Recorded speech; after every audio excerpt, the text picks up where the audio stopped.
હવે અમદાવાદમાં રસ્તા પર કચરો ફેંકનાર, રસ્તા પર થૂંકનાર, આડેધડ પાર્કિંગ કરનાર, રોંગ સાઈડમાં આવનાર આવા તમામ લોકો ચેતી જજો.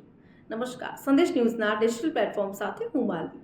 હવે અમદાવાદ મહાનગરપાલિકા દ્વારા સ્વચ્છતા જાળવવા માટે એક પહેલ કરવામાં આવી રહી છે, જેમાં એપ્રિલ મહિનામાં એક એપ્લિકેશન લોન્ચ કરવામાં આવશે, જેનું નામ છે અમદાવાદ કેમ એપ્લિકેશન, જેમાં કોઈ પણ નાગરિક આવા ફોટા અપલોડ કરી શકશે. એપ્લિકેશન ઉપર જો કોઈ ગંદકી ફેલાવી રહ્યા હોય, અથવા તો રસ્તા પર કચરો ફેંકી રહ્યા હોય, અથવા તો રોંગ સાઈડમાં આવી રહ્યા હોય, આડેધડ પાર્કિંગ કરવામાં આવી રહ્યું હોય, આવા તમામ પ્રકારના ફોટા એપ્લિકેશન પર અપલોડ કરી શકશે, જેથી કરીને એ વ્યક્તિના ઘરે તો નોટિસ જશે, દંડ પણ વસૂલવામાં આવશે વ્યક્તિ પાસેથી, પરંતુ જે વ્યક્તિએ આ ફોટા અપલોડ કર્યા હશે એ વ્યક્તિને પણ ઇનામ તો બનતા હે.